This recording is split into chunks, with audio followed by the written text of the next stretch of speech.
Morning, guys. I'm sitting here at the terminal in Greer. I thought maybe I might need to put out a video. It's been a few weeks.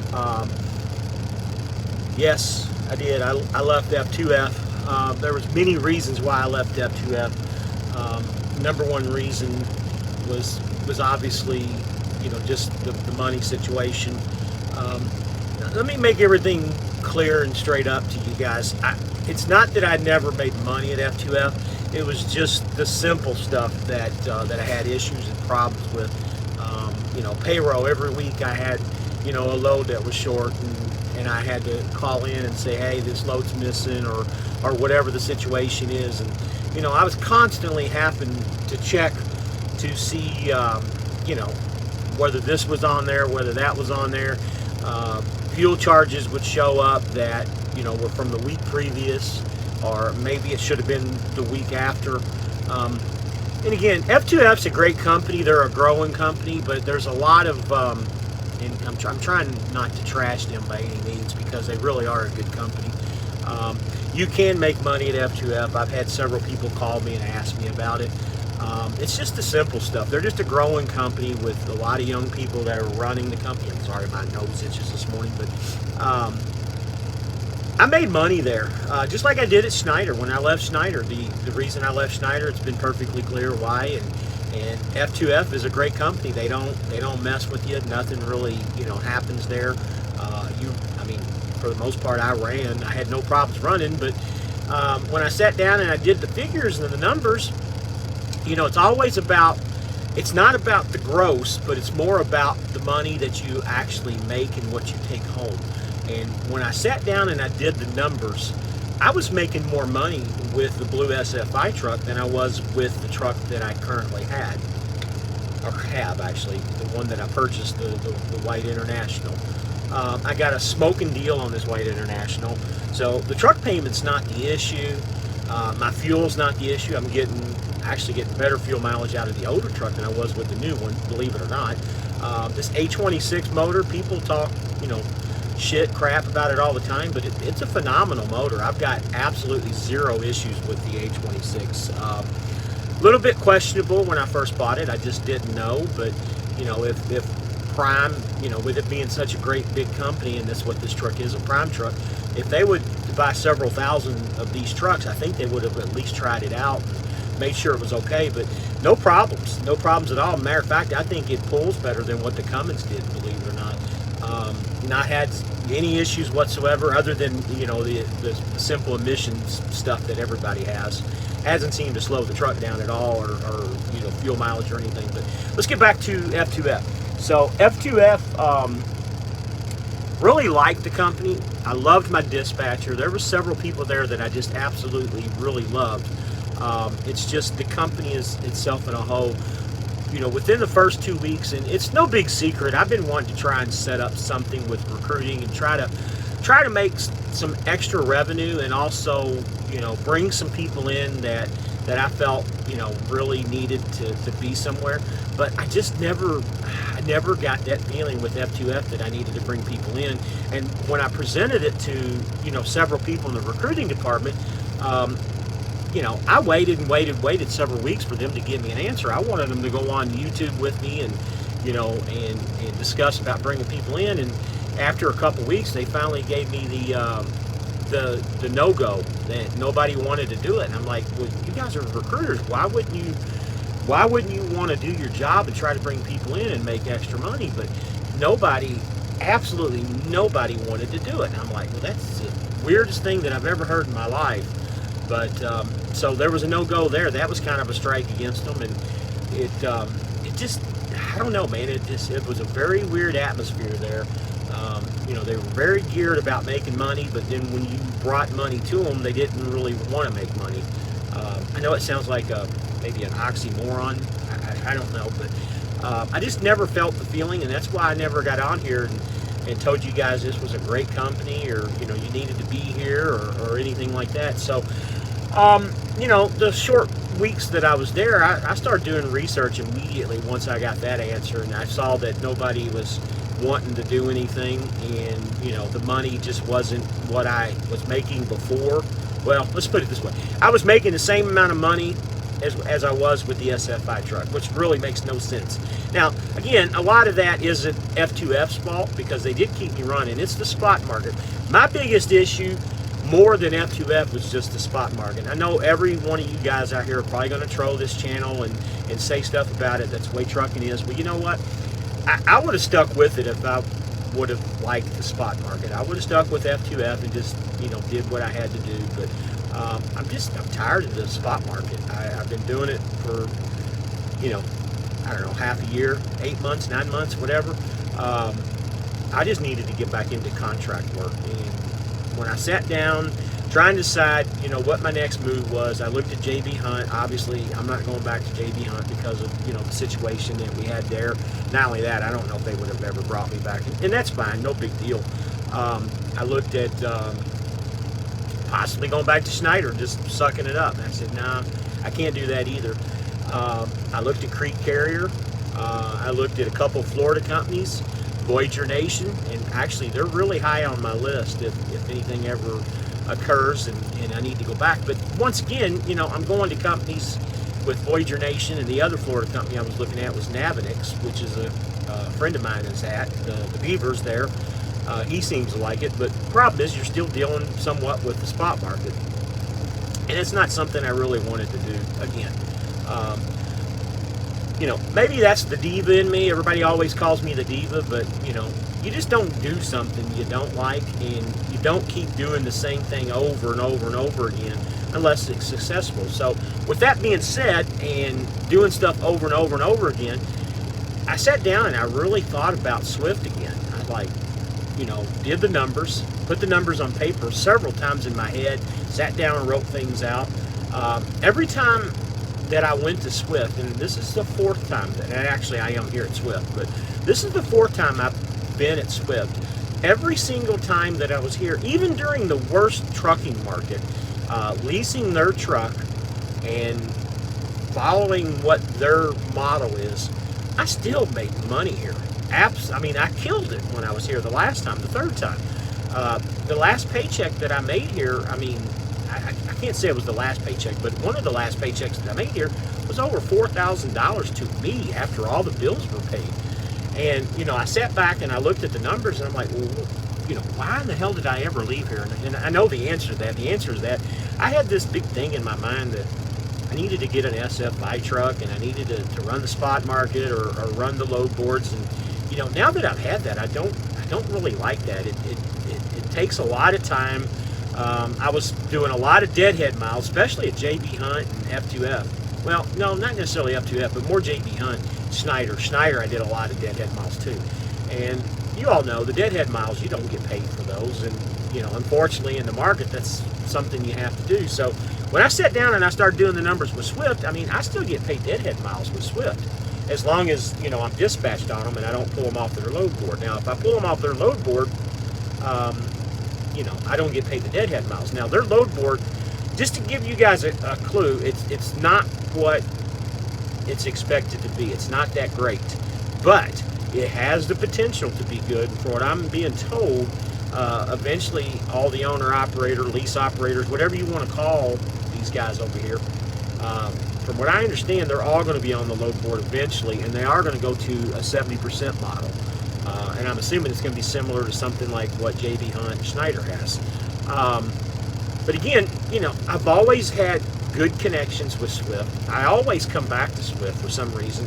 I honestly don't know why that I leave Swift under good conscience every single time.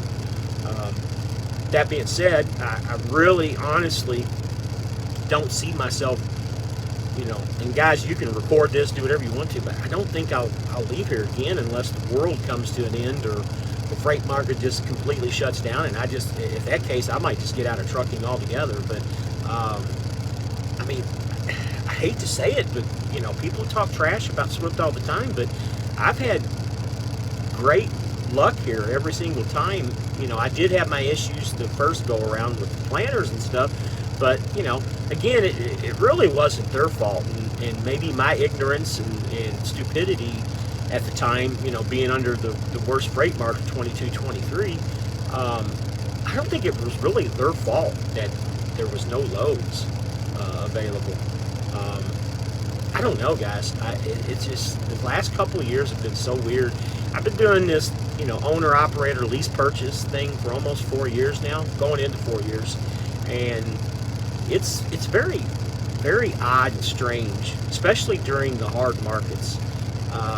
They say that things are going to turn around by the end of the year.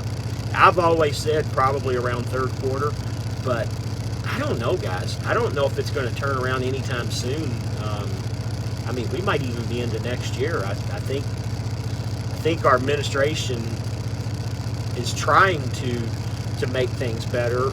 This English proficiency thing is a start. Should have been enforced many years ago when they first instituted this. I know it's been in effect for a long time. And that's nothing against, the foreign drivers. I mean, I see them, all the time and talk to them all the time.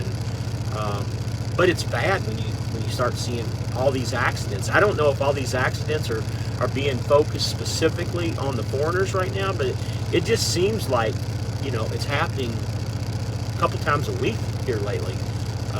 Maybe that's just the media playing tricks and games on us again like they always do. But I see them out here. I've helped many of them out. I've seen them run over stuff. But, it's weird. It's just a very weird time that we're in. And it's not only just trucking, and I'm not trying to get into, a rabbit hole with anything going on, but it's just the world's crazy right now with the prices of everything. I think things are going to start leveling out. But it's going to take some time for things to get back down. But let's get back to the Swift thing. I think Swift was a good move for me. It might not be for everybody. The nice thing about it is there's a good support system here with great people. Never had any problems with the people in a whole. It's just getting loads was the problem before. I've been here almost a week and a half now. Not had that problem. Last week, I actually made more money and ran less miles than I did at F2F just last week alone. And I only ran 2,200 miles with 500 deadhead, but I got paid on all those miles, and I ended up making a bigger paycheck here than I did at F2F, running the spot market. And the problem is with F2F, they charge you for everything. They take their 25%, then you got a trailer rental fee, then you got this, then you got that, and it just all mounts up.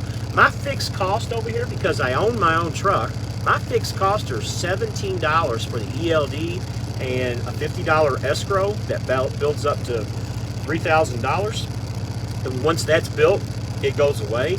And $8 for the toll pass. Oh, that's the other thing. They pay for all tolls. So I don't have to sit here and wonder, hey, how much is my toll bill going to be this month or this week or whatever. Schneider did it once a month, which really sucked because you got hammered on the third week of the month and you thought you were going to have a big paycheck and you didn't. And then F2F, they would just take them out weekly as you accrued them. Here, I don't have to worry about that. I don't have to worry about anything. They pay for the plates for the truck. The only thing that I'm responsible for is my 2290, which I'd already had paid anyways, and I know that's coming up again here in July, but it's only $550. And my truck payment, we talked about that before. I have a very cheap truck payment, and my truck insurance. I went ahead and bought my own truck insurance this time around. It worked out really good. I've got a recruiter here that I've dealt with all 4 times. She's great. I've got my same owner-operator consultant, dispatcher, whatever you want to call them. I think they changed their name again, but I've got a great guy. No problems, no issues. I try to, catch up with him at least once a month or once every other month. We go out and, have a lunch or a supper together and just kind of talk shit, away from trucking. I consider him a great friend. His name is Chris. I consider him a great friend. We've kept in contact throughout the last 3 years with my journeys in and out. He's called and begged me back, and he didn't call and beg me back this time, but I called and told him I wanted to come back. Michelle, I consider her a good friend. She's the recruiter. I am going to start doing some recruiting again back at Swift. I know my credibility is not the best, but one thing that I can tell you guys is when it comes to credibility with Swift, I mean, it's here. I've be more than happy to show numbers with anybody that wants to see it. And if you're not happy at the company you're at, I mean, at least give them a look at. Do the numbers. I'll help you do the numbers. And I'm not trying to sell you guys on this at all. I'm just saying that it just makes sense. Absolutely. Even if you lease one of their trucks, their truck payments are cheap. Anywhere between, $500, and I think the most expensive one is like $700. Again, people talk trash about lease, but you got to look at it at what it is. It's a lease. It's not your truck. You're just borrowing it for 3, 4 years, 2 years, whatever the term is. You know what your terms are. There's no trickery here at all. It's not a scam. You know what you're getting into before you sign it. You just got to look at your lease. It's no big secret, guys. Do the numbers. Crete was a good company that I looked at very hardly. Their mileage pay was a little bit more, but there was one thing on Crete's board, or Crete's webpage that I don't know, man. I don't remember what it was, but when it all comes down to it, I wanted to go back to something that was familiar. How about that? I needed to go back to something that I knew worked. And again, guys, I was making money. I was always making money. I always have at every company I went to. It's just the small issues. You got to find the right fit. And honestly, for me, the right fit was here. I should have never left. I should have stayed here. I would be 3.5 years in if I would have stayed from the first time. But guys, it really is a good place. Good people here. And again, I'm not trying to sell anything to anybody, but if you are at a company that just doesn't make sense, or you're not making money, whether you're leasing or whether you have your own truck, there's a lot of owner-operators over here that own their own trucks that run Swift's Freight under their DOT numbers because of, they pay everything. There's a lot. More here than probably any company that I've seen. Yeah, there's about 17,000 strong on the company side, and owner-operator, there's somewhere the 1,600 truck, I believe. And I say owner-operator, that includes lease too. There's a lot of lease drivers here. I'd say there's a couple hundred that probably own their own trucks, but I don't know that number to be true or not, so I can't say that for sure. But there are quite a few. I see them out here all the time. It's real easy to see because they actually have the Swift DOT numbers on the side. That's another thing too. To my knowledge, Swift only has one DOT number. It's the same one it's always been. Now they have other companies that they bought out through the years, like Federal Express and or U.S. Express, excuse me, U.S. Express, Abilene. There's quite a few companies that they own. They have their own DOT numbers, and they run them as a separate business, Knight Transport. But Knight and Swift are the main companies. But there's no trickery here at all. And running PC with some of the issues that I had before in the past, I don't have that issue here. And quite frankly, I got enough time on my clock. If I had to do something on PC, I just do it on the clock. I think I've used PC once since I've been here, maybe twice. And that was just, running around, Greer when I was here the first time with the truck, just, getting groceries and doing things while I was waiting on them to get all the paperwork together. But yeah, guys, I just wanted to give somewhat of an explanation of a video. Sometimes you got to do what's right for you and your family, and to me, this just it just made sense for me to come back here and do this, and that's kind of why I did it. As always, guys, my number is always listed. 321-270-6669. If you have any questions, I'd be more than happy to answer any questions that you have about any of the companies. I still get questions about Christensen. I haven't been there in 2 years, and guys ask me about that company. I always tell them the same thing. It's a great company, but that was 2 years ago. That company's changed. Their policies have changed. The way they pay has changed. All that's changed. Swift is one of them that really has never veered and changed. JB Hunt's a changed company.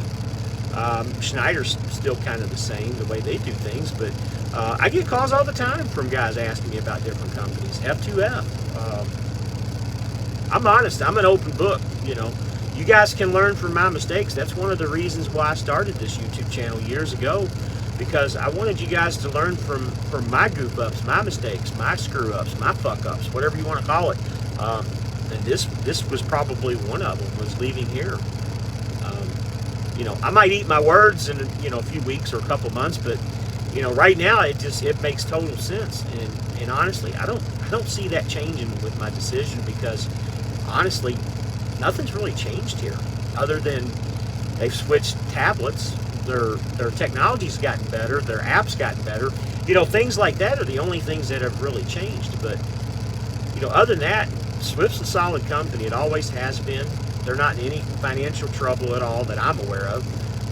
They're constantly trying to change things, bring new stuff in, bring new equipment in. I know I'm going on a rant here, but needless to say, guys, I had to make a change because I was not happy. It was messing with my mental health, with the load boards, because you never really know what you got going on. Here, at least, I know that when I'm empty, they're going to take care of a load and put it on me. It's pretty simple. I don't have to go on the load board, start looking for my next one, figuring out if that one makes sense, if there's too much deadhead. I just know that I'm always going to get paid here. I go wherever they send me, with the exception of New York and California. I will go anywhere else. It doesn't matter to me. I just did a trip into downtown Chicago. It's a piece of cake, nothing about it. A lot of guys don't like going to Chicago. It doesn't bother me. I will not go to New York or the 7 boroughs. I will not go to California. And I usually only go to Florida when I'm going home. Other than that, I'm pretty open to where I go to. Because it really doesn't matter to me, because the pay's all the same. That's the good thing about it. I'm going to end the video here. I know I've been going on for about 22 minutes, but just wanted to kind of give you guys an update of what's been going on. But that's pretty much it, guys. Any questions, like I said, don't hesitate to call me, 321-270-6669. And I'll see you on the next one. I'll try not to make the next video so long, and we'll go from there. Still going to do lives, but my lives are going to be probably on either Wednesday or Thursday nights. Just haven't figured it out. Just check with me. Check on June. That's when the lives are going to start coming with me. Don't really have a whole lot of details on that yet, but oh, and by the way, me and Dee are fine. We just decided to kind of go separate ways. It was more my decision than his. I think he was upset at first, but we've worked it out. We're not mad at each other by any means. It's just that he didn't want anything to do with the recruiting, and I kind of did. I've always did. There was no big secret with that. And again, you know, two different guys. The way he was going with the show, you could tell there was a little bit of tensions with me, and it's more me than it is him. Dee's a great guy. I can be an asshole sometimes, and I felt like I was being an asshole to him so many times on so many of the videos, and I just had to distance myself because of that. I don't want to lose a friend over stupid shit that's going on with me, and that's pretty much it. It was you know, 99% me, and I wanted to do my own thing. I didn't want to, I don't know, relate myself to the shit show. You know, if I'm going to try to bring some corporate sponsors in, you know, I'm looking at the bigger picture. You know, he's just wanting to have fun in this truck, which is fine. That's two different people. But anyway, me and Dee are fine. We talk, you know, every day, if not every other day. Still talk to all the other guys. Country, everybody thought me and Country was upset when he, you know, disappeared. He started his own channel. No big deal. I still talk to the same guys. Nothing's really changed on that. But that's it, guys. Any questions, call me. Talk to you guys later. Have a good morning.